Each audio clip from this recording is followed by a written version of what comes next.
சுக்கிர பகவானின் மற்றும் மகாலட்சுமியின் அருள் பரிபூரணமாக கிடைக்க நம் வீட்டில் இன்றைய ஒரே ஒரு தீப வழிபாடு செய்தால் போதும். ஒருவருடைய ஜாதகத்தில் சுக்கிரனின் திசை என்பது 20 வருடங்கள் நடைபெறும். அனைவருக்கும் சுக்கிர திசை நடக்கும் பொழுது அவர்களின் வாழ்க்கை மாறாது. ஒரு சிலருக்கு மட்டுமே மாறும் என்று ஜாதக ரீதியாக கூறப்படுகிறது. இவ்வாறு மாறாமல் இருப்பதற்கு காரணம் ஏதேனும் ஒரு தோஷங்களாக இருக்கும். அப்படி தோஷங்களில் சுக்கிர பகவானுக்குரிய யோகத்தை நம்மால் பெற முடியும். நாம் கஷ்டப்பட்டு கொண்டு இருக்கிறோம் என்றாலே பண தேவைகள் பூர்த்தி அடையாமல் இருக்கிறது என்றாலும், குடும்பத்தில் சண்டை சச்சரவுகள் வந்து கொண்டிருக்கிறது என்றாலும் சுக்கிர பகவானின் அருள் நமக்கு கிடைக்கவில்லை என்று அர்த்தம். அப்படி சுக்கிர பகவானின் அருளை பெறுவதற்கு நாம் ஏற்ற வேண்டிய எளிமையான தீபத்தை தான் இந்த வீடியோல பார்க்க போறோம். வாங்க பார்க்கலாம். நவ கிரகங்களில் இருக்கக்கூடிய ஒவ்வொரு கிரகத்திற்கும் ஒவ்வொரு விதமான சக்திகளும் பலன்களும் இருக்கின்றன. அந்த கிரகங்களை நாம் வழிபடுவதன் மூலம் நமக்கு நன்மைகள் உண்டாகும். அவர்களால் ஏற்பட்ட தாக்கங்களும் குறையும் என்று கூறப்படுகிறது. இதில் செல்வ செழிப்பிற்கு அதிபதியாக திகழக்கூடியவர், ஆடம்பர வசதிக்கு அதிபதியாக திகழக்கூடியவர் சுக்கிர பகவான் மட்டும்தான். சுக்கிர பகவானின் அருள் ஒருவருக்கு பரிபூர்ணமாக கிடைத்துவிட்டால் அவருடைய வாழ்க்கை மிகவும் அற்புதமாகவும் அமைதியாகவும் சந்தோஷமாகவும் மாறும்.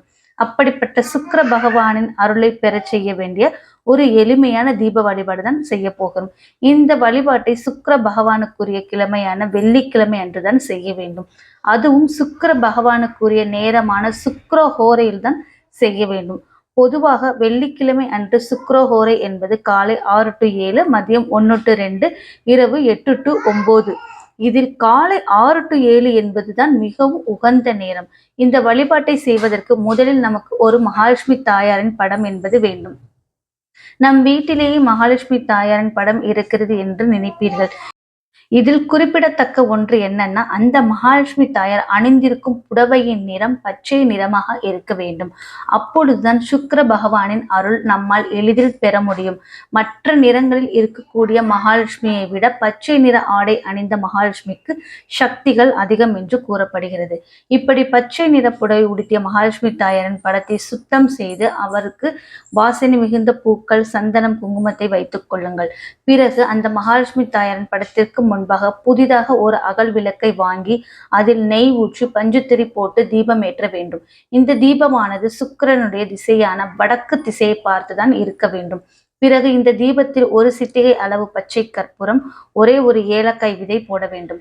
அடுத்ததாக மகாலட்சுமி தாயாருக்கு நெய்வேத்தியமாகவும் சுக்கிர பகவானுக்கும் மிகவும் பிடித்ததாகவும் கற்கண்டு மற்றும் மாதுளம்பழங்களை வைக்க வேண்டும். இப்படி ஒவ்வொரு வாரமும் சுக்கிரஹோரையில் இந்த தீபத்தை ஏற்றி வழிபடுவதன் மூலம் சுக்கிர பகவானின் அருள் நமக்கு பரிபூரணமாக கிடைக்கும்.